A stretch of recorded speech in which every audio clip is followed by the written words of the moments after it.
होली और जादुई भांग जंगल में होली का उत्साह चरम पर था। मोर, तोता, हिरण, खरगोश सभी रंगों और गुलाल की तैयारी में जुटे थे।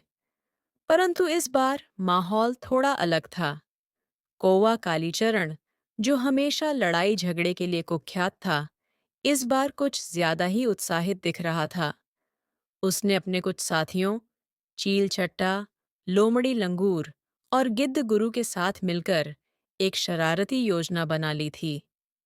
कालीचरण ने सोचा, होली तो मजे का त्योहार है, लेकिन अगर इसमें थोड़ा बवाल न हो तो मजा ही क्या। उसने जंगल के सबसे बूढ़े और समझदार हाथी भीम सिंह के पास जाकर कहा, बाबा, इस बार होली में कुछ नया करना चाहिए। जंगल के सारे जानवर हमेशा अच्छे से खेलते हैं, लेकिन इसमें थोड़ा मजेदार तड़का नहीं है? भीम सिंह ने मुस्कुराकर कहा, कालीचरण, होली का असली आनंद प्रेम और भाईचारे में है, न कि शरारतों में। परंतु कालीचरण के मन में तो कुछ और ही था। होली की तैयारियों के बीच कालीचरण और उसके साथी गिद्ध गुरु के पास गए। गिद्ध गुरु जंगल के गुप्त ज्ञान के लिए प्रसिद्ध था। उसने एक रहस्यमयी घोल बनाया, भांग का एक अनोखा मिश्रण। यह कोई साधारण भांग नहीं थी, बल्कि इसमें जादुई असर था। गिद्ध गुरु ने हंसते हुए कहा, जो भी इस भांग को पिएगा वह खुद को राजा समझेगा, और जो चाहेगा वह उसकी आंखों के सामने सच हो जाएगा। कम से कम उसे ऐसा लगेगा। कालीचरण ने शरारती मुस्कान के साथ अपने साथियों को देखा। योजना बन चुकी थी। होली का दिन आ गया। जंगल में सभी जानवर उत्साह से रंग खेल रहे थे। हिरणों की टोली रंग बिरंगे फूलों से गुलाल बना रही थी। बंदरों की टोली पेड़ों से रंगीन पत्तियां तोड़कर सब पर बरसा रही थी। सब कुछ मस्ती में डूबा था। तभी कालीचरण और उसके गिरोह ने अपनी योजना पर काम शुरू कर दिया।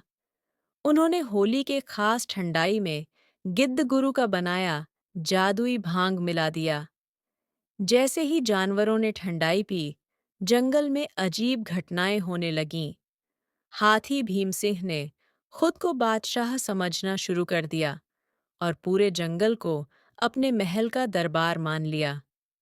वह शेर को भी आदेश देने लगा। बंदर झुंड में नाचने लगे, ये मानते हुए कि वे बादल बन गए हैं। तोता टिंगू खुद को किसी महान कवि की आत्मा समझने लगा और अजीबोगरीब शायरी करने लगा। सबसे विचित्र घटना तब घटी जब कालीचरण खुद ही उस जादुई भांग के प्रभाव में आ गया। उसे ऐसा लगा जैसे वह एक भूतिया कौवा बन गया हो। उसने जंगल में उड़ते उड़ते एक डरावनी आवाज में बोलना शुरू कर दिया, मैं जंगल का राजा हूं, सब मेरी बातें मानो, वरना तुम्हें शाप लगेगा। ये सुनकर बाकी जानवर डर गए। अचानक जंगल में अजीबोगरीब चीजें होने लगीं। पेड़ खुद ब खुद हिलने लगे, पानी हवा में तैरने लगा और रंगों ने खुद ब खुद जानवरों पर गिरना शुरू कर दिया। सब जानवर डर से इधर-उधर भागने लगे। पर तभी जंगल की सबसे बुद्धिमान उल्लू रानी ने सबको रोका और कहा, कोई भूत-वूत नहीं है, ये जरूर कालीचरण और उसके गिरोह की कोई चाल होगी। उल्लू रानी ने अपनी तीखी नजरों से देखा और भांग का रहस्य पकड़ लिया। उसने झटपट एक उपाय सोचा। उसने जड़ी बूटियों का एक घोल तैयार किया और सभी जानवरों को पिला दिया। जैसे ही जानवरों ने वह घोल पिया, भांग का असर खत्म होने लगा। कालीचरण और उसके साथी पकड़े गए। गिद्ध गुरु ने शर्मिंदा होकर कहा, मैंने तो बस मजे के लिए किया था, लेकिन यह बहुत खतरनाक हो गया।